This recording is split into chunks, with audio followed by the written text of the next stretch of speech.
Hello दोस्तों, नमस्ते। आज जो सेकंड ग्रेड जीके का पेपर हुआ है 30 जुलाई 2023 को, उसके पेपर का सॉल्यूशन, ये फर्स्ट शिफ्ट में जो पेपर आया है उसका सॉल्यूशन है दोस्तों। तो शुरू करते हैं। पहला प्रश्न, राष्ट्रीय रसद नीति 2022 के लक्ष्यों के संदर्भ में निम्न में से कौन सा या कौन से कथन सही हैं? तो पहला कथन है, वर्ष 2030 तक में लॉजिस्टिक की लागत को घटाकर वैश्विक बेंचमार्क के करीब लाना। तो ये इसका जो पहला कथन है वो सही है। दूसरा है दोस्तों, वर्ष 2030 तक लॉजिस्टिक परफॉर्मेंस इंडेक्स में सर्वोच्च 25 देशों में भारत को लाना, ये कथन गलत है। तो इसके अंदर कथन एक है वो सही होगा। तो ऑप्शन नंबर थर्ड इसका राइट आंसर होगा। सेकंड क्वेश्चन है दोस्तों, भारत में सूक्ष्म, लघु और मध्यम उपक्रमों के कागज विहीन व शून्य लागत पर रजिस्ट्रेशन के लिए निम्न में से कौन सा पोर्टल शुरू किया गया है? तो इसका आंसर होगा दोस्तों उद्यम पोर्टल। ऑप्शन नंबर 4 इसका राइट आंसर होगा।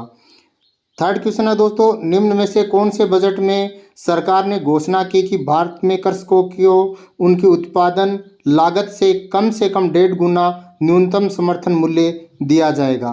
तो इसका आंसर होगा दोस्तों बजट 2018-19। थर्ड ऑप्शन इसके अंदर सही होगा। नेक्स्ट क्वेश्चन है, भारत में निम्न में से कौन सी संस्था भारतीय निर्यातकों एवं बैंकों को निर्यात साख बीमा सेवाएं प्रदान करती है? तो इसका आंसर होगा दोस्तों आंसर नंबर थर्ड, निर्यात साख गारंटी निगम। नेक्स्ट क्वेश्चन है दोस्तों, पांचवा प्रश्न, भारत में प्रेस की स्वतंत्रता है? तो प्रेस की स्वतंत्रता आती है दोस्तों अभिव्यक्ति की स्वतंत्रता के अंदर। तो अपने इसका फोर्थ ऑप्शन सही होगा, अभिव्यक्ति की स्वतंत्रता के अधिकार में निहित। नेक्स्ट क्वेश्चन है दोस्तों, भारतीय राज्यों व केंद्र शासित प्रदेशों के लिए निर्यात तत्परता सूचकांक कौन तैयार करता है? तो इसका आंसर होगा दोस्तों नीति आयोग एवं प्रतिस्पर्धात्मकता संस्थान। ऑप्शन नंबर 2 इसका राइट आंसर होगा। नेक्स्ट है दोस्तों सातवां प्रश्न, भारत शासन अधिनियम 1935 के तहत महासंघ में अवशिष्ट शक्तियां दी गई है। तो इसका राइट आंसर होगा दोस्तों option number A, governor general. Next question है दोस्तों, भारत सरकार अधिनियम 1919 के तहत भारतीय जनसंख्या के किस वर्ग को वोट देने का अधिकार दिया गया था? तो इसके अंदर दोस्तों ऑप्शन 2 इसका सही होगा, केवल वे महिलाएं जो कुछ निश्चित संपत्तियों और शैक्षणिक योग्यताएं पूरी करती हों, ये महिलाओं के लिए स्पेशल था। अगला प्रश्न है दोस्तों, एकदम सरल प्रश्न दिया है, भारतीय संविधान में कौन सा भाग राज्य के नीति निर्देशक तत्वों से संबंधित है? तो ये तो सभी को आता होगा दोस्तों, भाग 4। नेक्स्ट क्वेश्चन है, भारत में राष्ट्रपति के निर्वाचन के लिए कौन सी पद्धति को अपनाया गया है? तो इसके अंदर ऑप्शन 4 राइट होगा दोस्तों, अप्रत्यक्ष निर्वाचन। नेक्स्ट है दोस्तों, संविधान सभा के सदस्यों को निम्न में से किसने प्रत्यक्ष रूप से निर्वाचित किया था? तो इसका आंसर होगा दोस्तों प्रांतों की विधान सभा। तो ऑप्शन नंबर 4 इसका करेक्ट आंसर होगा। नेक्स्ट है दोस्तों, संविधान सभा के निर्णय निम्न में से किस आधार पर लिए गए? तो इसका ऑप्शन थर्ड राइट होगा दोस्तों, सर्वसम्मति से सभी निर्णय लिए गए थे। अगला प्रश्न है दोस्तों, निम्न में से किस मामले में उच्चतम न्यायालय ने यह निर्णय दिया कि संवैधानिक संशोधन भी भारत के संविधान के अनुच्छेद 13 के अधीन विधि है, जिन्हें मूल अधिकारों से असंगत होने पर शून्य घोषित किया जा सकता है? तो इसका राइट आंसर होगा दोस्तों गोकुलनाथ मामला। इसके बाद में नेक्स्ट क्वेश्चन देखते हैं दोस्तों, क्वेश्चन नंबर 14। तो क्वेश्चन नंबर 14 है दोस्तों, किस ऐतिहासिक दिन भारत और चीन के बीच पंचशील समझौता पर हस्ताक्षर हुए थे? तो आंसर होगा दोस्तों 29 अप्रैल 1954 को। नेक्स्ट क्वेश्चन है दोस्तों, प्रसिद्ध पुस्तक ट्रायोलाइट इन चाइना किसके द्वारा लिखी गई है? तो इसका राइट आंसर होगा दोस्तों KPS मेमन। नेक्स्ट है क्वेश्चन नंबर 16 दोस्तों, निम्नलिखित में से कौन संयुक्त राष्ट्र संघ महासभा के अध्यक्ष बनने वाली पहले महिला थी? तो राइट आंसर होगा दोस्तों विजय लक्ष्मी पंडित। नेक्स्ट क्वेश्चन है दोस्तों, लोकसभा का नेता कौन है? तो लोकसभा का नेता हमेशा प्रधानमंत्री होता है। तो ऑप्शन नंबर 4 इसका राइट आंसर होगा दोस्तों। नेक्स्ट क्वेश्चन है दोस्तों, 2019 के आम चुनाव में राष्ट्रीय राजनीतिक दलों के प्रत्याशी कुल कितने स्थानों पर विजयी हुए थे? तो इसका राइट आंसर होगा दोस्तों ऑप्शन नंबर 2 397। 19वां प्रश्न है दोस्तों, CII और FICCI है, तो इसका राइट आंसर होगा दोस्तों ऑप्शन नंबर 3 दबाव समूह है। नेक्स्ट क्वेश्चन है दोस्तों, क्वेश्चन नंबर 21, निम्नलिखित में से कौन से कथन शिक्षा मनोविज्ञान के महत्व के संदर्भ में सही हैं? तो इसका आंसर होगा दोस्तों, इसके अंदर जो ऑप्शन दिए गए हैं फर्स्ट, सेकंड, थर्ड और फोर्थ चारों ही ऑप्शन सही हैं। तो जो चारों ऑप्शन सही है वो सही माने जाएंगे, तो ऑप्शन नंबर 2 इसका सही आंसर होगा। नेक्स्ट क्वेश्चन नंबर 22 है दोस्तों, निम्नलिखित में से कौन सी शिक्षा मनोविज्ञान की विशेषता नहीं है? तो ऑप्शन नंबर 3 होगा दोस्तों इसके अंदर राइट। शिक्षा मनोविज्ञान का मुख्य केंद्र दर्शन शास्त्र का अध्ययन करना है, ये सही नहीं है, दर्शन शास्त्र इसमें गलत है। इसके बाद में 23वां प्रश्न है दोस्तों, अधिगमकर्ता के विकास के संदर्भ में निम्नलिखित में से कौन सा कथन सही है? तो इसका राइट आंसर होगा दोस्तों, इसके अंदर 2 सही है, यानी एक पहला ऑप्शन है विकास पूर्वानुमानित है, और चौथा जो ऑप्शन है इसका विकास के सभी आयाम समन्वित होते हैं। ये 2 ऑप्शन इसके अंदर राइट हैं, तो ए और डी जो है ऑप्शन नंबर 4 के अंदर वो सही माना जाएगा। नेक्स्ट क्वेश्चन है दोस्तों, क्वेश्चन नंबर 24 कि जीन पियाजे के संज्ञानात्मक विकास सिद्धांत की कौन सी अवस्था में विद्यार्थी वस्तुओं या क्रियाओं को प्रतिवर्त्यता को समझने लगता है? तो ऑप्शन नंबर 3 इसका सही होगा, मूर्त संक्रियात्मक अवस्था। नेक्स्ट क्वेश्चन है दोस्तों, क्वेश्चन नंबर 25, कोलबर्ग के नैतिक विकास के सिद्धांत के अनुसार परंपरागत नैतिकता के अंतर्गत आने वाली नैतिक अवस्थाओं को सही कूट का चयन कीजिए। तो इसके अंदर दोस्तों जो सी नंबर का ऑप्शन है केवल सी सही है, अच्छे अंतर्वैयक्तिक संबंध, तो केवल सी इसके अंदर ऑप्शन नंबर 1 सही होगा। नेक्स्ट है दोस्तों क्वेश्चन नंबर 26। क्वेश्चन नंबर 26 है दोस्तों, निम्नलिखित में से कौन सी अधिगम की सही विशेषता नहीं है? तो इसके अंदर ऑप्शन नंबर 2 राइट होगा, थकान, परिपक्वता इत्यादि से होने वाले परिवर्तन को अधिगम कहा जा सकता है, ये सही नहीं पूछा है, तो ऑप्शन नंबर 2 इसका राइट आंसर होगा। इसके बाद में नेक्स्ट क्वेश्चन है दोस्तों, बंडूरा के अनुसार लोग बार बार दंड प्राप्त करने वाले मॉडल की बजाय उस मॉडल को चुनना अधिक पसंद करते हैं जो अच्छे परिणाम देने में प्रवीण हो। इस कथन के अवलोकनात्मक अधिगम की कौन सी क्रिया या प्रक्रिया सम्मिलित है? तो इसके अंदर राइट आंसर होगा दोस्तों अवदनात्मक। अगला प्रश्न है दोस्तों, अधिगम के केंद्रीय विचार नीचे दिए गए हैं। पहला है, अधिगमकर्ता अपने ज्ञान के निर्माण हेतु सक्रिय रहते हैं, और दूसरा ऑप्शन है दोस्तों, ज्ञान के निर्माण की प्रक्रिया में सामाजिक अंतःक्रिया महत्वपूर्ण होती है, तो दोनों इसके अंदर सही है। तो ऑप्शन 1 और 2 आवश्यक हैं, तो इसके अंदर फर्स्ट ऑप्शन है वो सही हो जाएगा। अगला प्रश्न है दोस्तों कि जोड़ों के मिलाइए परीक्षण एवं उनके निर्माणकर्ताओं के अनुसार। तो इसके अंदर राइट होगा ऑप्शन नंबर 4। ए के अंदर तो 2 आएगा दोस्तों, पहला दूसरे से मिलेगा, और दोस्तों दूसरा तीसरे से, और तीसरा चौथे से, और चौथा पहले से। तो ये इसका 4 नंबर का ऑप्शन है वो राइट आंसर होगा। अगला प्रश्न है दोस्तों, जुंग या युंग के अनुसार व्यक्तित्व की टाइपोलॉजी में समाजसेवी, राजनीतिज्ञ और व्यापार प्रबंधक निम्न में श्रेणीबद्ध किए जा सकते हैं। तो इसका आंसर होगा दोस्तों बहिर्मुखी। अगला है दोस्तों, व्यक्तित्व आकलन के लिए निम्नलिखित में से कौन सा परिस्थिति परीक्षण का उदाहरण नहीं है? तो इसके अंदर दोस्तों ऑप्शन नंबर 3 राइट होगा, समाज मिति। अगला प्रश्न है दोस्तों, एक वृद्ध व्यक्ति हमेशा अपने पूरे जीवन की सफल उपलब्धियों के बारे में बताता रहता है। समायोजन क्रियाविधि का यह उदाहरण निम्नलिखित में से कौन सी अहम रक्षा युक्ति से संबंधित है? तो दोस्तों इसका राइट आंसर होगा प्रतिगमन, ऑप्शन नंबर 4 इसका राइट हो जाएगा। नेक्स्ट है दोस्तों क्वेश्चन नंबर 33, एक विद्यार्थी एक कोर्स के परीक्षण में अच्छे ग्रेड प्राप्त करने के लिए कठिन व परिश्रम पूर्वक अध्ययन करता है, यह उदाहरण है। तो इसका राइट आंसर होगा दोस्तों बाह्य अभिप्रेरणा का। इसके बाद में नेक्स्ट क्वेश्चन है क्वेश्चन नंबर 34 कि निम्नलिखित में से कौन सा बीके पासी द्वारा निर्मित सृजनात्मकता परीक्षण का उप परीक्षण नहीं है? तो इसका आंसर होगा दोस्तों 4 नंबर, सामान्य उपयोग परीक्षण। नेक्स्ट है दोस्तों, निम्नलिखित एक व्यक्ति अपने स्वयं को समझने व प्रभावी रूप से अपने जीवन को निर्देशित करने की योग्यता रखता है। गार्डनर के अनुसार व्यक्ति निम्नलिखित में से किस प्रकार के फ्रेम ऑफ माइंड या मन की रूपरेखा रखता है? तो इसका राइट आंसर होगा दोस्तों आंसर नंबर 3, अंतः व्यक्तित्व कौशल। इसके बाद में क्वेश्चन नंबर 36 देखते हैं दोस्तों, निम्नलिखित में से कौन सा अभिप्रेरणा का परिप्रेक्ष्य विद्यार्थी के व्यक्तिगत विकास, उसके अपने भाग्य चयन की स्वतंत्रता और सकारात्मक गुणों की क्षमता पर बल देता है? तो इसका आंसर नंबर 2 राइट होगा दोस्तों, मानवतावादी। अगला प्रश्न है दोस्तों, अपने स्वयं को अपने आंतरिक विचारों, भावनाओं और क्रियाओं के रूप में परिभाषित करने का एक तरीका आत्म प्रत्यय का दृष्टिकोण है। तो इसका राइट आंसर होगा दोस्तों फर्स्ट नंबर, स्वतंत्र। नेक्स्ट क्वेश्चन है दोस्तों, क्वेश्चन नंबर 39, प्रतिभाशाली बालकों को स्कूल के में सफलता के लिए प्रोत्साहित करने के लिए सर्वोत्तम तरीके के बारे में अनुसंधान सुझाते हैं।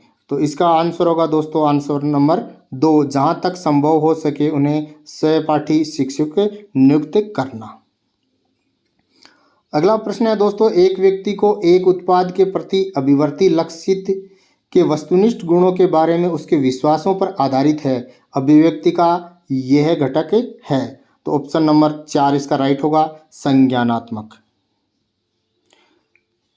नेक्स्ट क्वेश्चन है दोस्तों, निम्नलिखित में से राजस्थान के किस प्रकार के वन सर्वाधिक वर्षा वाले क्षेत्रों में पाए जाते हैं? तो इसका राइट आंसर होगा दोस्तों शुष्क सागमान वन। अगला प्रश्न है दोस्तों, आर्थिक सर्वेक्षण 2022-23 के अनुसार वर्ष 2021-22 में देश में मूंगफली उत्पादन में राजस्थान का कौन सा स्थान था? तो आंसर होगा दोस्तों दूसरा स्थान। तो ऑप्शन नंबर 4 इसका राइट आंसर हो जाएगा। अगला प्रश्न है दोस्तों, राजस्थान में स्थित वागड़ नामक उबड़ खाबड़ सतह एवं विच्छेदित स्थलाकृति किस नदी के कार्यों द्वारा निर्मित है? तो वागड़ क्षेत्र उसमें एक ही नदी है, माही। तो ऑप्शन नंबर 2 इसका राइट आंसर हो जाएगा। अगला प्रश्न है दोस्तों, निम्नलिखित में से राजस्थान के जिलों का कौन सा समूह है दक्षिण पश्चिम मानसून से औसत वर्षा की मात्रा के अनुसार आरोही क्रम में सही ढंग से व्यवस्थित है? तो सही आंसर होगा दोस्तों इसका ऑप्शन नंबर 4, हनुमानगढ़, जयपुर, बूंदी और बांसवाड़ा। नेक्स्ट क्वेश्चन देखते हैं दोस्तों, क्वेश्चन नंबर 45, निम्नलिखित में से कौन सी नदियों का उद्गम मध्य प्रदेश में है? तो इसका काली सिंधु और पार्वती का है। तो ऑप्शन नंबर ए और सी ऑप्शन नंबर 3 के अंदर सही है। तो ऑप्शन 3 इसका राइट आंसर हो जाएगा। इसके बाद में देखते हैं दोस्तों, अगला प्रश्न, गलत युग्म का चयन कीजिए। तो अर्थूणा मंदिर डूंगरपुर ये गलत है, बाकी तीनों इसके राइट हैं। तो ऑप्शन नंबर फर्स्ट इसका राइट आंसर हो जाएगा। अगला प्रश्न है दोस्तों, प्रश्न नंबर 47, तो उन जिलों के समूह का चयन कीजिए जहां 2011 की जनगणना के अनुसार कुल जनसंख्या में अनुसूचित जनजाति की जनसंख्या का प्रतिशत 60% से अधिक है। तो इसका राइट आंसर होगा दोस्तों बांसवाड़ा, डूंगरपुर और प्रतापगढ़। तो ऑप्शन नंबर 4 इसका राइट आंसर रहेगा। अगला प्रश्न है दोस्तों, खेरी तथा लोही नस्लें हैं। तो खेरी है भेड़ की और लोही है बकरी की। तो इसके अंदर ऑप्शन नंबर 2 राइट हो जाएगा, भेड़ और बकरी वाला।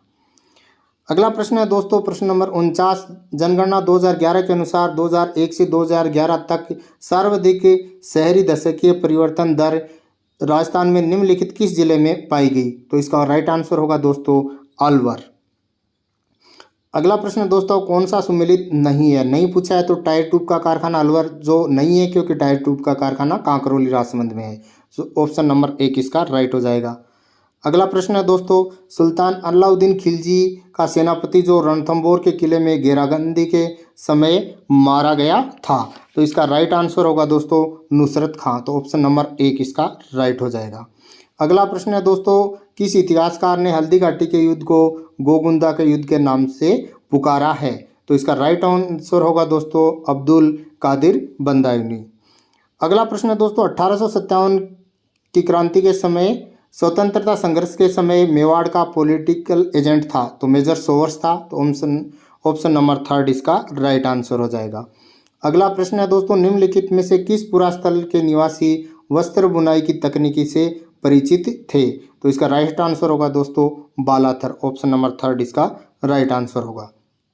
अगला प्रश्न है, किस अभिलेख में प्रतिहारों को सौमित्र या लक्ष्मण से उद्भूत हुआ कहा गया है या उत्पन्न हुआ बताया गया है? तो इसका राइट आंसर होगा दोस्तों ग्वालियर अभिलेख।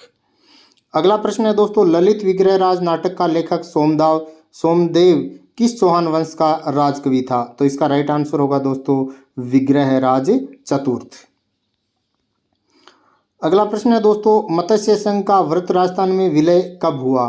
तो इसका राइट आंसर होगा दोस्तों 15 मई 1949 को इसका विलय हुआ था। नेक्स्ट है दोस्तों, निम्नलिखित में से कौन सा दुर्ग केशववर्धन दुर्ग के नाम से जाना जाता है? तो आंसर होगा दोस्तों ऑप्शन नंबर 4 शेरगढ़ दुर्ग। तो शेरगढ़ दुर्ग इसका राइट आंसर होगा। अगला प्रश्न है दोस्तों, लोक देवता हरबू का मुख्य मंदिर कहाँ स्थित है? तो बेंगटी में है। तो ऑप्शन नंबर 2 इसका राइट हो जाएगा। अगला प्रश्न है, 1942 में किस सत्याग्रही को जोधपुर जेल में भूख हड़ताल के दौरान मृत्यु हो गई थी? तो ऑप्शन नंबर इसका 3 राइट होगा बाल मुकुंद बिस्वा। नेक्स्ट क्वेश्चन देखते हैं दोस्तों, चांदकरण शारदा और हरविलास शारदा दोनों भाई थे, ये राजस्थान के किस संस्था से संबंधित हैं? तो आर्य समाज इसका राइट आंसर होगा। अगला प्रश्न है, 1911 या 1912 में ईस्वी में गोविंद गुरु की गतिविधियों का केंद्र था, तो मुख्य केंद्र क्या था? बेड़सा। तो आंसर ऑप्शन फर्स्ट इसका राइट हो जाएगा। अगला प्रश्न है दोस्तों, अक्षय तृतीया का त्यौहार कब मनाया जाता है? तो वैशाख जो महीना होता है उसकी शुक्ल पक्ष की तृतीया को मनाया जाता है। तो ऑप्शन 3 इसका राइट होगा वैशाख महीने की शुक्ल पक्ष की तृतीया। अगला प्रश्न है दोस्तों, लोक गायकी की 4 वेद शैली राजस्थान के किस नगर में प्रचलित रही? तो आंसर होगा टोंक। अगला प्रश्न है दोस्तों, निम्नलिखित में से कौन सी रचना कान्नड़ देव व अलाउद्दीन खिलजी के आपसी संबंधों की जानकारी देती है? तो ऑप्शन 4 इसका राइट होगा वीरम देव सोनगरारी बात। अगला प्रश्न है दोस्तों, बिसलदेव रासो की रचना किसने की थी? तो इसका राइट आंसर होगा दोस्तों नरपति नाल। Option number 2। अगला प्रश्न है दोस्तों, दादू पंथ की मुख्य गद्दी में स्थित है यानी कहाँ स्थित है? तो नरेना में है। तो ऑप्शन नंबर 3 इसका राइट आंसर हो जाएगा। अगला प्रश्न है दोस्तों, प्रश्न नंबर 68, खालिस्तान पर चित्रित पिछवैया नाथद्वारा चित्र शैली का सजीव उदाहरण है? तो कपड़े पर चित्रित है। नाथद्वारा की जो पिछवैया हैं वो कपड़े पर चित्रित हैं। 69 नंबर का प्रश्न है, मोरबंदिया, परावणा और ताड़ना नामक 3 प्रकार के विवाह किस जनजाति में प्रचलित हैं? तो ग्रासिया में प्रचलित हैं। ऑप्शन नंबर फर्स्ट इसका राइट आंसर हो जाएगा। अगला प्रश्न है दोस्तों, मंडन द्वारा निम्नलिखित में से किन पुस्तकों की रचना की गई थी? तो ऑप्शन इसके अंदर दोस्तों जो राजवल्लभ, रूपावतार, देवमूर्ति प्रकरण, वास्तुसार चारों की गई थी। तो ऑप्शन नंबर 3 है इसका करेक्ट आंसर हो जाएगा। अगला प्रश्न है दोस्तों, भारतीय राज्य के राज्यपाल के बारे में निम्नलिखित में से कौन सा कथन सही नहीं है? तो नहीं बताना है। तो इसके अंदर दूसरा कथन सत्य नहीं होगा, क्योंकि यदि संबंधित राज्य के विधानमंडल से हटाने का प्रस्ताव पारित करती है तो उसे पहले भी हटाया जा सकता है। ये नहीं होगा दोस्तों, इसको राष्ट्रपति हटाता है और राष्ट्रपति नियुक्त करता है। अगला प्रश्न है दोस्तों, किस संविधान संशोधन के तहत एक ही व्यक्ति को 2 या अधिक राज्यों का राज्यपाल बनाया जा सकता है? तो 7वां संविधान संशोधन। ऑप्शन नंबर 4 इसका राइट आंसर होगा। अगला प्रश्न है दोस्तों, निम्नलिखित में से किसने सबसे कम कार्यकाल के लिए राजस्थान राज्य मानवाधिकार आयोग के अध्यक्ष का जो पदभार था वो संभाला था? तो जो सुश्री कांता भटनागर है वो सबसे कम कार्यकाल के लिए थी। अगला प्रश्न दोस्तों, निम्नलिखित में से कौन सबसे कम अवधि तक राजस्थान का मुख्यमंत्री रहा? एकदम कॉमन प्रश्न है दोस्तों, हीरालाल जी देवपुरा। अगला प्रश्न है दोस्तों, राजस्थान के मुख्यमंत्री के अपने प्रथम कार्यकाल के दौरान श्री अशोक गहलोत ने मुख्यमंत्री का पद निम्न में से किस तारीख को संभाला? तो ये देखो दोस्तों टिपिकल प्रश्न दिया है, तो सही ऑप्शन इसका होगा 1 दिसंबर 1998 को इन्होंने संभाला था। अगला प्रश्न है दोस्तों, प्रश्न नंबर 76, राजस्थान की 15वीं विधानसभा में अनुसूचित जाति और अनुसूचित जनजाति के लिए आरक्षित निर्वाचन क्षेत्रों में कितनी महिला सदस्य निर्वाचित हुई? तो 8 तो एससी की और 3 एसटी महिलाएं। ऑप्शन नंबर 2 इसका राइट आंसर होगा। अगला प्रश्न है दोस्तों, निम्न में से किस वर्ष राजस्थान पंचायती राज अधिनियम में संशोधन नहीं हुआ। तो ऑप्शन नंबर 2 इसका राइट होगा, 2004 में संशोधन नहीं हुआ था। अगला प्रश्न है दोस्तों, संयुक्त राष्ट्र जनसंख्या कोष ने सामाजिक सरोकार से जुड़े मुद्दों की समझ बढ़ाने हेतु किस विश्वविद्यालय के साथ समझौता ज्ञापन पर हस्ताक्षर किए? तो हरिदेव जोशी पत्रकारिता एवं संचार विश्वविद्यालय, ऑप्शन नंबर 3 इसका राइट आंसर होगा। अगला प्रश्न है दोस्तों, आरपीएससी के निम्नलिखित अध्यादेशों को कालानुक्रम क्रमिक क्रम से व्यवस्थित करें। तो इसका जो दोस्तों होगा ACBD, यानी ACBD, यानी फर्स्ट नंबर पर आएंगे A, फिर आएगा C, फिर आएगा B और फिर आएगा D। तो ऑप्शन नंबर 4 इसका राइट आंसर हो जाएगा। अगला प्रश्न है, सबसे छोटे कार्यकाल वाले राजस्थान के मुख्य सचिव हैं? तो इसका राइट आंसर होगा दोस्तों राजीव स्वरूप, ऑप्शन नंबर 3 इसका राइट आंसर हो जाएगा।